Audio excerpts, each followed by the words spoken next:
नमस्कार, मेरे साथ हैं आचार्य बालकृष्ण जी। नमस्कार।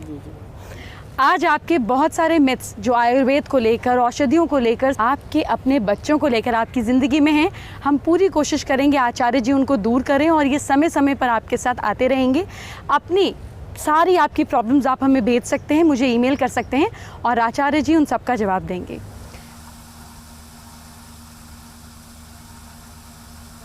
आचार्य जी, कुछ समय पहले टेलीविज़न पर आपकी इनिशियल डेज़ की स्टोरी चल रही थी कि कैसे आपने शुरुआत करी और किस तरीके से लोग मिले और कुछ पैसा भी इंटरेस्ट पे लिया, इस तरह से काम की शुरुआत करी।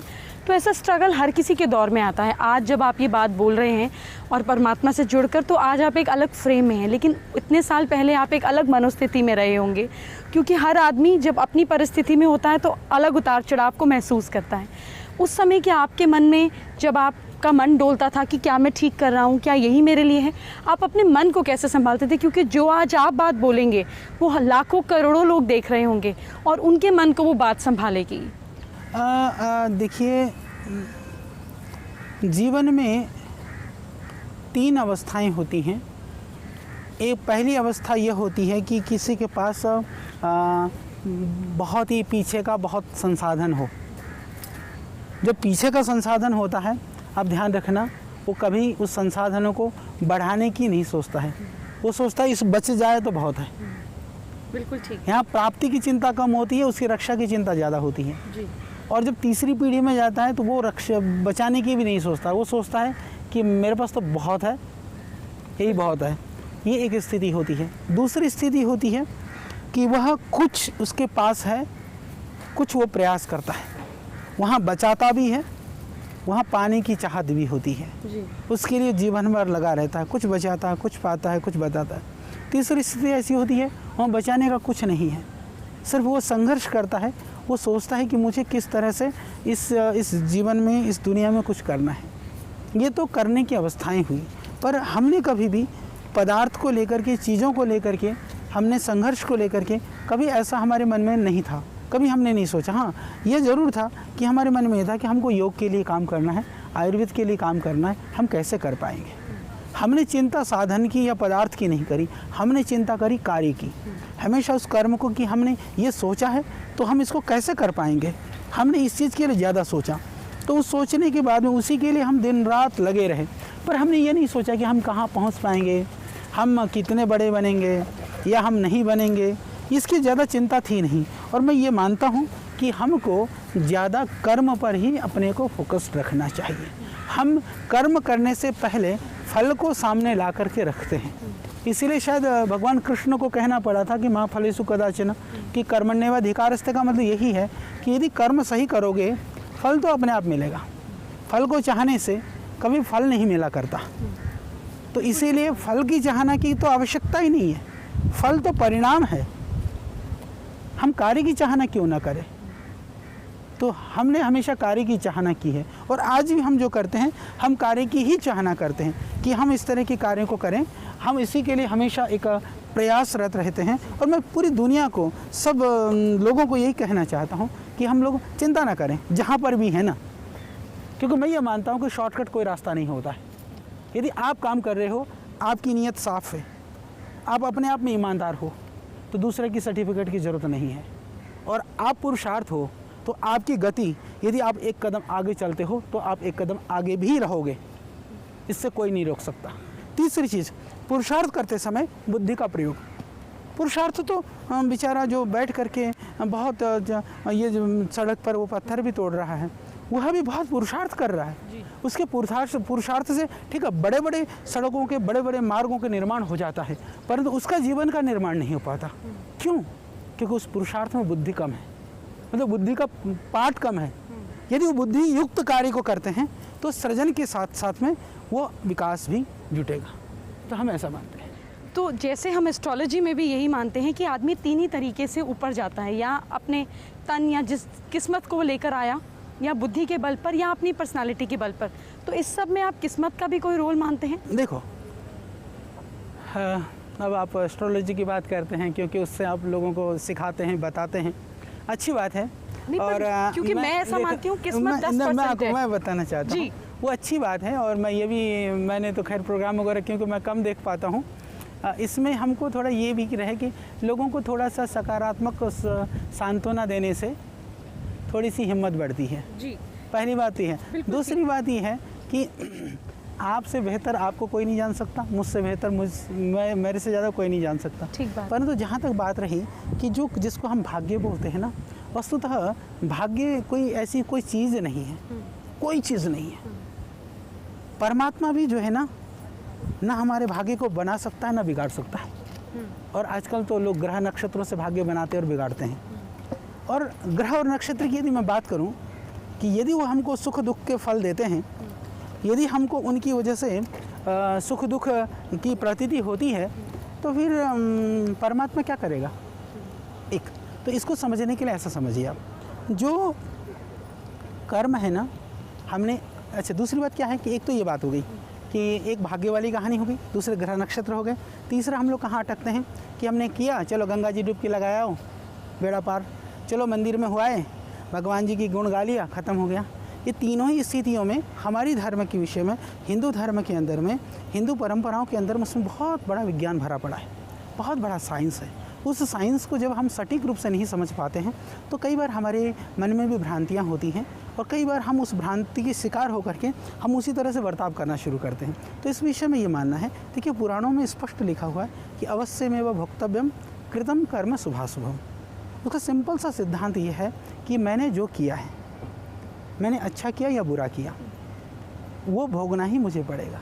यदि आपने अच्छा किया है तो फल आपको अच्छा मिलेगा, बुरा किया तो बुरा मिलेगा। पर ऐसा कोई उपाय नहीं है कि आपने थोड़ा अच्छा किया थोड़ा बुरा किया तो बुरा और अच्छा बैलेंस होकर के जो बच गया वही रहेगा, ऐसा नहीं है।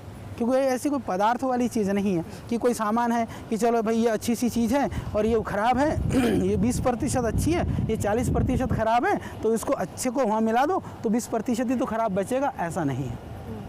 इसीलिए मनुष्य जीवन में आप देखो, क्या कभी कोई ऐसा जीवन है जिस जीवन में कभी सुख नहीं हो? या ऐसा कोई जीवन है कि जिस जीवन में दुख ही ना हो? ये भी संभव नहीं। तो इसका कारण क्या है? यदि पुण्य करने से पाप कट जाते तो फिर बचे हुए पाप किस चीज़ के हैं? तो इसलिए कटते नहीं हैं, दोनों ही मिलेंगे। हमको ये मान लेना चाहिए।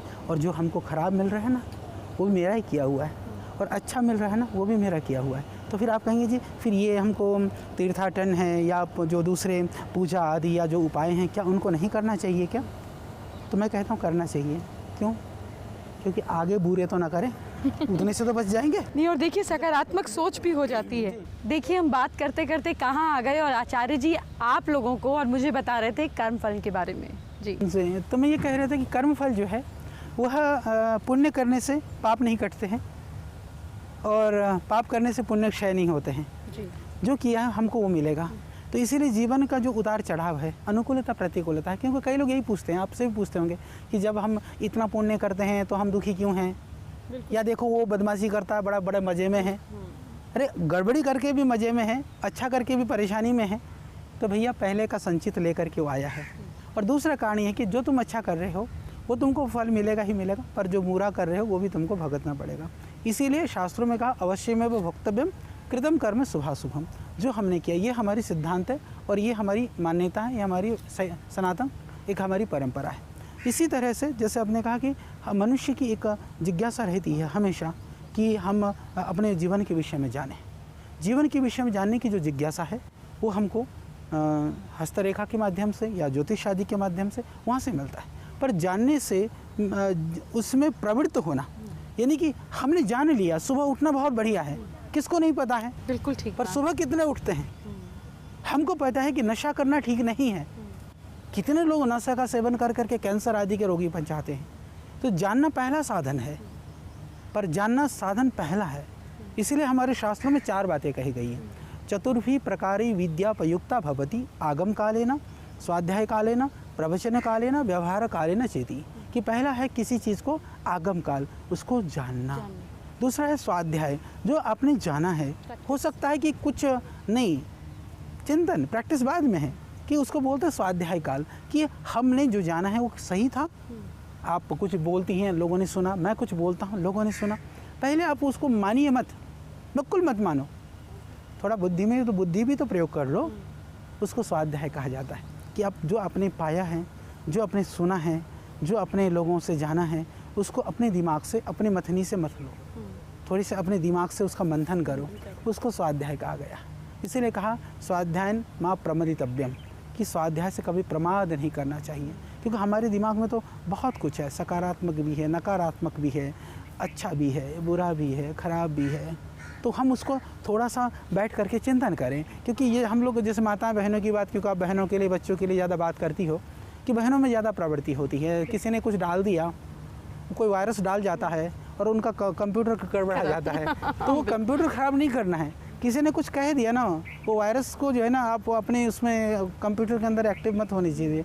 पहले वो देखिए कि वो जो डाल के गया है वो कैसा है। यानी कि किसी के बुरे कह देने से होता क्या है कि हम अपने अस्तित्व में कम रहते हैं, हम दूसरे के मानने पर ज़्यादा भरोसा करते हैं। कि किसी ने कह दिया तू तो बहुत अच्छी लग रही है, उसको पता है वो अच्छी नहीं है, अच्छा मैं अच्छी लग रही हूँ, उसने कहा तू तो ठीक नहीं लग रही है, तो उसको ये नहीं पता कि वो ठीक भी होगा नहीं। किसी ने कह दिया अच्छा मैं आज ख़राब लग रही हूँ। यानी कि हमने अपने ऊपर भरोसा कम किया, दूसरों पर भरोसा ज़्यादा किया। तो हमको अपने ऊपर ज़्यादा भरोसा करना है, दूसरे पर उसके बाद ही भरोसा करना है। इसको हम कहते हैं स्वाध्याय काल। तो आगम हो गया, फिर चिंतन हो गया, फिर प्रवचन काल। जब हम चिंतन करने लगते हैं ना, फिर हमारी वाणी से भी, हमारे व्यवहार से भी वो चीज़ झलकनी चाहिए। वाणी से पहले झलकनी चाहिए कि हम ऐसा बोलें, इस तरह की चीज़ें दिखाई दें, उस तरह के दूसरों को महसूस हो। फिर चौथा नंबर पर आता है, उसको बोलते हैं व्यवहार काल। तो हमारे जीवन में फिर हम ऐसा ही करना शुरू कर दें। तो ये ज़रूरी होता है कि व्यवहार काल के लिए, व्यवहार के लिए चीज़ों को लाने के लिए सीखना और जानना ज़रूरी होता है। तो हम इन साधनों के द्वारा हम जानते हैं कि यह जीवन क्या है, ये कर्मफल क्या है, ये कर्मफल का परिणाम क्या है। यदि हम इनको थोड़ा सा जान लें, समझ लें, तो जीवन सुगम बन जाता है। तो ये जानने के साधन हैं कि हम अपने के लिए जान लें कि ठीक है ये चीज़ें सही हैं। हमें जानना भी ज़रूरी है, हमको जानने के साधनों को अपनाना भी ज़रूरी है। जानने और जानने के साधनों को अपनाने के साथ में जीवन में करना भी ज़रूरी है, क्योंकि फल तो करने से मिलेगा और जो मिल रहा है वो भी किया हुआ मिल रहा है। तो इसीलिए हमको प्रयास करना चाहिए। और इसीलिए ये हमारी जो परंपराओं की, हमारी जो साधन है, ज्योतिष आदि जो है, ये इसीलिए है कि जहाँ कहीं तुम कहीं नकारात्मकता में हो, कहीं तुम अज्ञानता में हो, कहीं तुमसे कुछ छूट रहा है, उस छूटे हुए को तुम अपने पास लाओ, अपने पास ला करके उससे तुम मजबूत बनो। मजबूत बन करके तुम अपने जीवन के, अपने कदम को मजबूती से आगे बढ़ाओ। वो इसीलिए है। परंतु यदि वो चीज़ें आपको कमज़ोर करती हैं, जो भी चीज़ें आपको कमज़ोर करती हैं, उसको छोड़ करके हमको आगे बढ़ना चाहिए। जी, बहुत अच्छा, इतनी खूबसूरत एक्सप्लेनेशन आज के ज़माने में इतने मॉडर्न तरीके से उसको फ्रेम अप करके, ये बहुत अच्छा है। क्योंकि जब तक हम चीज़ों को मॉडर्न चीज़ों से नहीं जोड़ते हैं, बच्चे, हमारा यूथ उससे फिसल चला जाता है। तो बहुत अच्छे से आपने इसको समझाया। और जो हमारे बच्चे नशे में जा रहे हैं, मैं खुद भी देखती हूँ 12 साल 13 साल के बच्चे सिगरेट क्या, नशा क्या, शराब क्या, स्कूल की बॉटल्स में तक लेकर जाते हैं और ये सब चलता ही जा रहा है। इस सब के लिए कैसे बच्चा छूटे, और छूट कर क्या कोई नेचुरल ऐसा हर्ब है जिससे हम सब्स्टिट्यूट कर सकें, क्योंकि एक बैसाखी निकालने के लिए दूसरी डालनी ही पड़ती है। इसके लिए देखिए, एक तो घर का वातावरण भी काफ़ी जिम्मेदार होता है कि हम बच्चों को थोड़ा ध्यान दें। कई बार हमारी माताएं बहनें जब उनका वो नहीं मिलता है, उनको समय नहीं मिल पाता है, तो ध्यान नहीं दे पाती हैं थोड़ा सा, क्योंकि आपके लिए परिवार महत्वपूर्ण है, बच्चे महत्वपूर्ण हैं। तो आप थोड़ा सा बच्चों पर थोड़ा सा अतिरिक्त ध्यान दे दीजिए। दूसरी बात, उसके ध्यान देने का अर्थ ये भी है कि बच्चों की जो साइकोलॉजी है, बच्चों की जो व्यवहार है, उसकी जो जिस तरह की वो चेष्टाएं कर रहा है, उस पर हमको थोड़ा सा ध्यान देना चाहिए। उससे पता चल जाता है कि बच्चे की रुचि अरुचि कोई प्रॉब्लम तो नहीं है। यदि तत्काल हम उसका समाधान कर देते हैं तो उसके आगे नहीं बढ़ेंगे चीज़ें। और दूसरी बात ये क्या होती है कि बच्चों की साइकोलॉजी को हमको समझना बहुत ज़रूरी है। कई बार क्या होता है कि बच्चे एक ही तरह से नहीं पाले जाते हैं। बिल्कुल ठीक। तो पर मेरी माताएं बहनें जितने भी होती हैं, वो एक ही डंडे से सबको हाँकने का प्रयास करती हैं कि एक बच्चा समझाने से समझता है, एक व्यक्ति को जो है वह धमकाने से समझता है, एक व्यक्ति को जो है उसको कुछ भी ना बोल करके कि प्रतीक्षा कराने से समझता। तो उसको जो है, उसके लिए हम प्रयास करें कि उनको समझाना है, या उनको किसी चीज़ का, जैसे कोई प्रश्न पूछ रहा है, बोले बेटा चुप हो जा। हम चुप करने की अपेक्षा बोले बेटा ये ऐसा है, तो हमेशा के लिए सीख जाएगा। चुप करा दिया तो हमेशा के लिए कुंठा हम भर देंगे। तो ये छोटी छोटी चीज़ें, हालांकि आप बहुत अच्छा सिखाती हैं सबको, तो उस चीज़ के ऊपर हम थोड़ा ध्यान दे दें तो बच्चे फिर थोड़ा सा गलत चीज़ों से बच जाते हैं। और दूसरा जो घर परिवार में ज़्यादा देखते हैं, कई बार क्या होता है घर में शराब की बोतल रखी हुई है, बापू पीता है, रात को देखा, बच्चों कहते बेटा तू हाथ नहीं लगाना, हाथ तो नहीं लगाना पर बोतल भर करके स्कूल में लगा लेता है।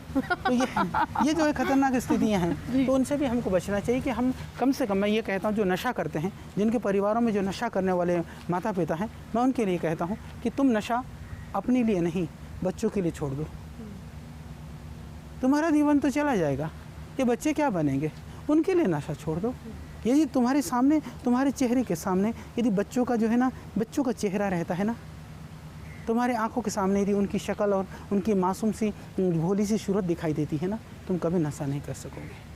तो हमको बच्चों के लिए सही, जब हमको दुनिया में काम करना होता है तो हम कहते हैं हम तो बच्चेदार हैं, हम तो बाल बच्चेदार हैं। अरे तुमको दुनिया में काम करना है तो बाल बच्चेदार हैं, पर तुमको जब नशा करना हो, जब तुमको बिगड़ना हो, जब तुमको परिवार और समाज की मर्यादाओं को तोड़नी हो, तब तुम्हारे सामने तुम बाल बच्चेदार नहीं होते हो क्या?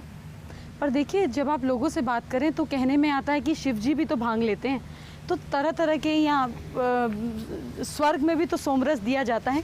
तो ये जो धारणाएं, जो मिक्स्ड, जो सही तरीके से समझाया नहीं गया और जो शास्त्रों को बाद में मैनिपुलेशन हो गई, तो इस पर आपका क्या कहना है? देखिए, हमको विकृतियों को करने के लिए हमने संस्कृतियों का सहारा लिया। बिल्कुल ठीक।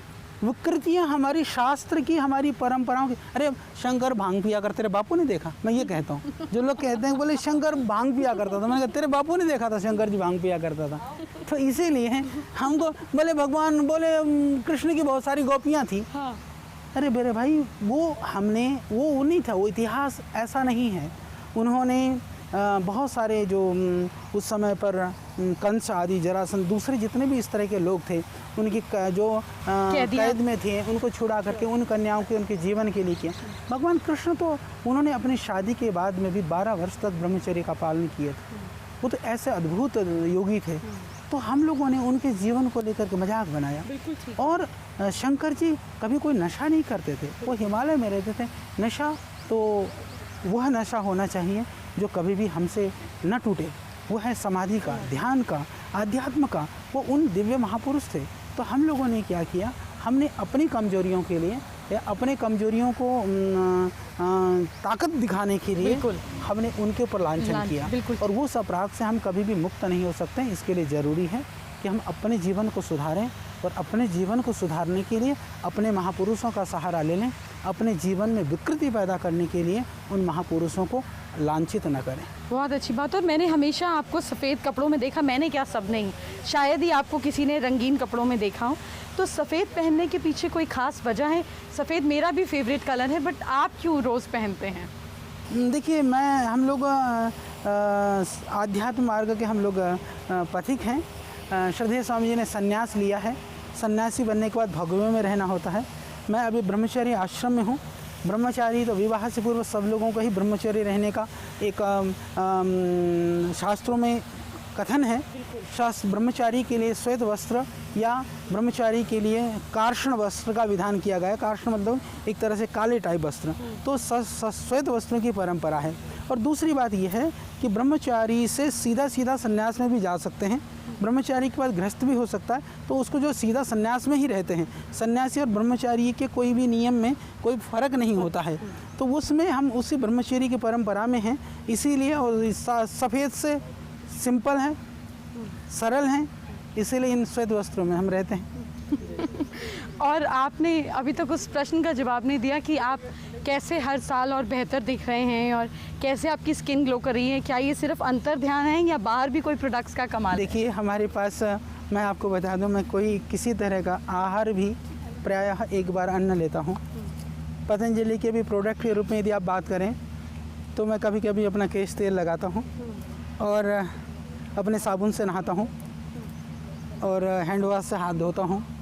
बाकी मेरे को कोई प्रोडक्ट की ज़रूरत है नहीं जी, और किसी तरह से कोई भी प्रयोग नहीं करता हूं। बाकी कभी मैं प्रयास भी नहीं करता हूं कि मेरा शरीर ठीक बना रहे या शरीर को सुंदर बनाने के लिए। हाँ, यही प्रयास रहता है, जैसे मैंने कहा कि हम थोड़ा प्रसन्न रहें, कार्य का जो बोझ है वो मेरी शक्ल पे, चेहरे पर वो प्रभाव न डाल सके, और जीवन को सरलता से, सादगी से कैसे रहा जा सकता है उसको हम जीवन में उतारने का प्रयास करते हैं। जी, बहुत अच्छा लगा आपसे बातचीत कर आपने समय दिया और हमें उम्मीद है बार बार हम आपको तंग करेंगे और आपके जो ज्ञान के विचार हैं, अब तक लोग सिर्फ ये जानते थे कि आयुर्वेदा आपका कोर सब्जेक्ट है, लेकिन कैसे शास्त्रों को आम जिंदगी के तरीके से और ह्यूमरस वे में आपने जोड़कर बताया, ये जानकर मुझे बहुत खुशी हुई। जी, बहुत बहुत धन्यवाद। शुक्रिया।